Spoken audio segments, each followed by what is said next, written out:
Welcome to the Maumee Sidecut Canal. I'm Darren, and this is the Industrial Revolution. This unassuming little stream beside me, if it weren't for what's behind me here, would just look like a regular stream running through a park. And it is. It's a beautiful stream. That's how it started, and that's what it's returned to.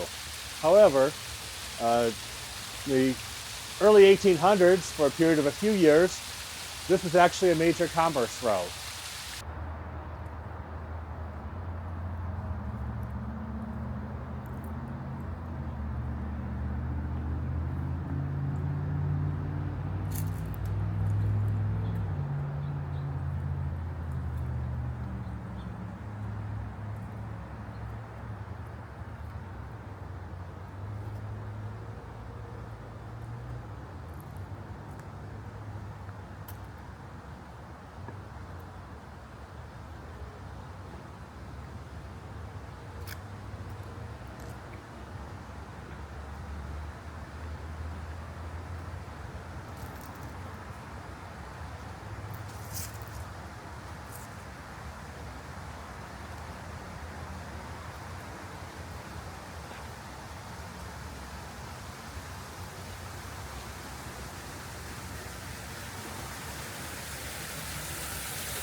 So this is the upper lock of the surviving three. Originally there were 6 locks on the canal. Only 3 remain today.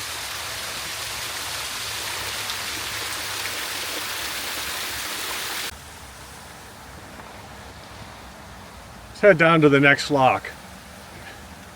And as we do, you'll notice that we're going through sort of a dugout valley here along the stream. The sides are fairly wide along this section. And you might wonder why that is if they had to dig this canal. Well, when you have a chain of 5 locks, you do have to have your canal boats actually be able to pass each other. So whichever one got there first, whether it was the upbound or the downbound boat, they would turn aside and wait over at the side of the canal for the other boat to finish locking through. Once the other boat finished, then it would go past into the next lock, and both boats could continue on their way. So between each lock, you end up with a wide area dug out like this, a wide pond, which today has been filled in with silt, and that pond allows for the passing zone. Without that, you wind up with things like you see in Lockport, New York, where you have a chain of 5 directly connected locks. Those locks could take hours to get through, and routinely canal boats would be backed up for days waiting to lock through Lockport. Here, you didn't have that problem because it was essentially more like you were going through 5 individual locks rather than a connected set of 5.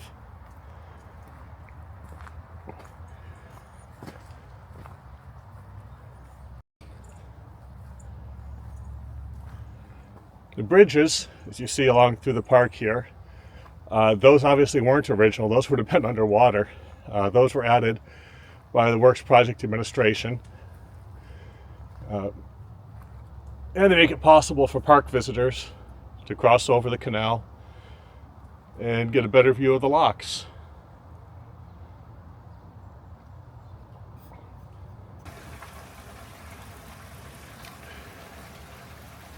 So it's the second of 3 surviving locks here in the park, and it's a great place to see the structure of the locks. They're made of huge limestone blocks, and at each end there were large wooden gates.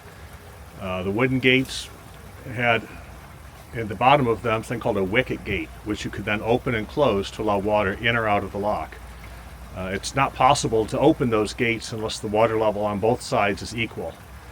And even with the water level on both sides equal, it's still not easy to open them. We take a closer look at the lock gate recess. These were niches cut in so that it would be a smooth transition along the edge of the lock. And if we move up towards the top here, we can see that there's wrought iron loops.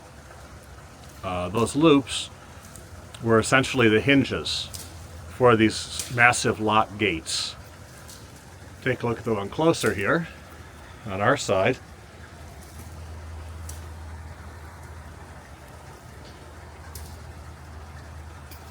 And the loops are held in place by being continued with large metal straps set into the stone.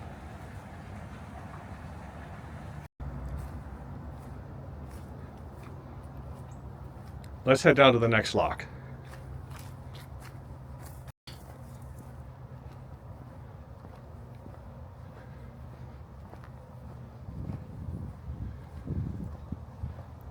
As we head down, you get to see some of the features of the park here. The Toledo Metro Parks do a great job of presenting nature to people as well as preserving some of the history out here.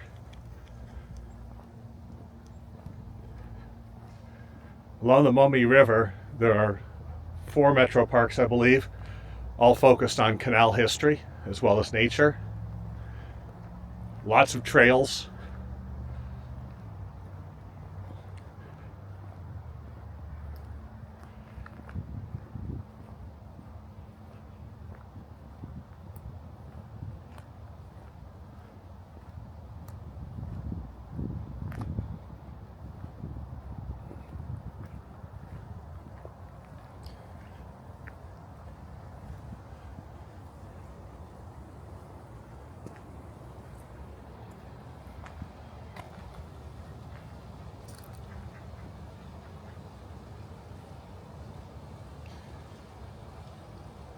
As you can see, not all of the park visitors are human.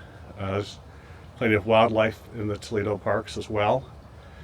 We're looking now at the final surviving lock. This is the 3rd lock. There's another one below here originally, but that's now gone. See if we can go around and take a look around its side.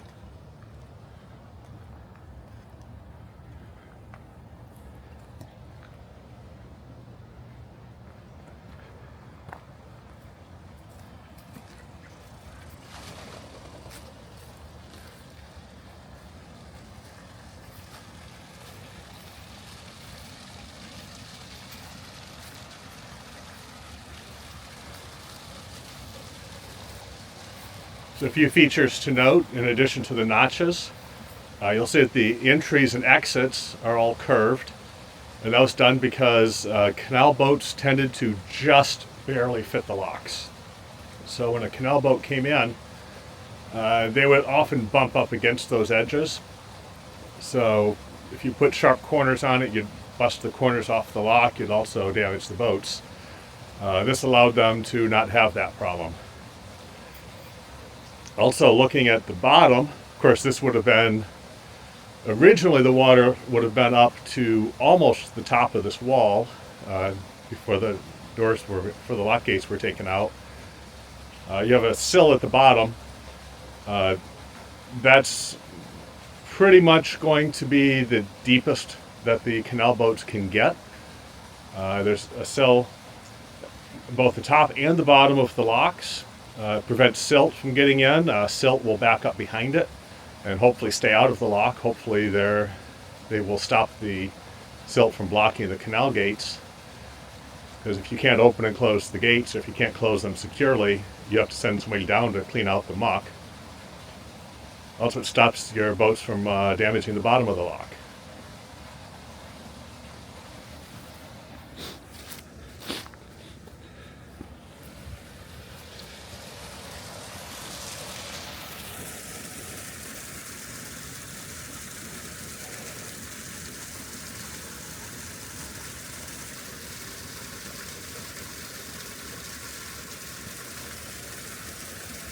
Go ahead and take a quick walk down the canal here, through the lock.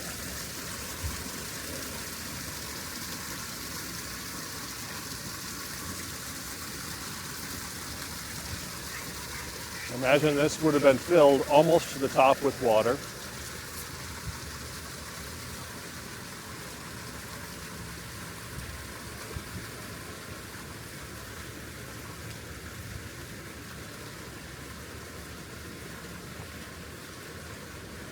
There's actually one of these locks which has been restored and is in operation. So if you ever want to take a trip through a canal lock and you find yourself in the Toledo area, up at Providence Metro Park, just upriver, there's a canal lock and a restored or a rebuilt canal boat, which allows you to actually experience going through one of these historic locks on an authentic canal boat.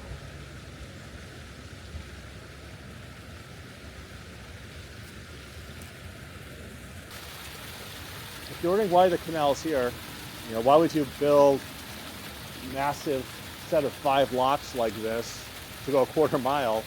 It seems completely ridiculous, and it is.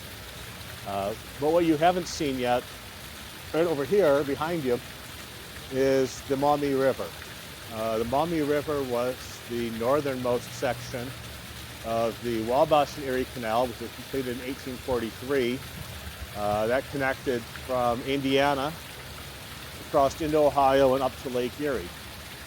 A couple years later, the Miami Erie Canal allowed a connection from Cincinnati and the Ohio River up to Lake Erie. Once you got to Cincinnati, of course, you go down the Ohio River to the Mississippi River and all the way to New Orleans if you wanted to. So this was a major route. The problem being the Miami River down here is in it's a relatively steep valley. It's only about 50 feet high or so, but that's significant. All the businesses are back up there. So when the canal came through, it left you with the canal at the bottom with the river and all the businesses up at the top. Businesses didn't love it, so they built this Sidecut Canal, and this took it up to the top of the valley and continued down into downtown Toledo. Or at least that was the plan. And right here you see the problem.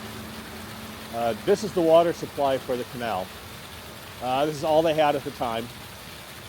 And every time you lock a boat through here, you lose about 50,000 gallons of water. You lose an entire lock full of water. Looking at this small amount of water flow, you can guess how long it takes for that to fill up. And it was raining all day yesterday, so it's not always this much water. And this water not only had to supply this part of the canal, it also had to supply the first part of the canal going into downtown. And there just obviously isn't enough water here for that. So they quickly realized that was going to be a problem.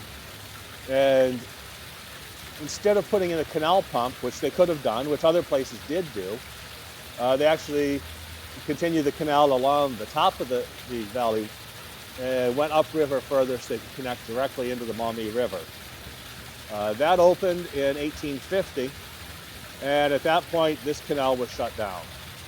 So all of this work, all of this effort, and really it was only here in operation for a few years before they finally did shut it down. Today, because of its kind of remote location, it ended up being in the middle of a metro park and wasn't built over. Now we still have 3 of these locks here that we can come get an up-close look at what these locks look like. So canals are really what created the second phase of the Industrial Revolution. The first phase was the village mill, which allowed you to not have to spend hours and hours every day grinding grain for your family's bread. The second phase was brought in by the canals and later by railroads, allowing transportation, allowing you to ship goods and services long distances, allowing you to build much larger mills, benefit greatly from economy of scale. Farmers could make more money selling to the larger mills, and then consumers could buy the resulting flour even cheaper. So the canals made all that possible. And even canals like this that didn't really last very long. This is the Industrial Revolution right here.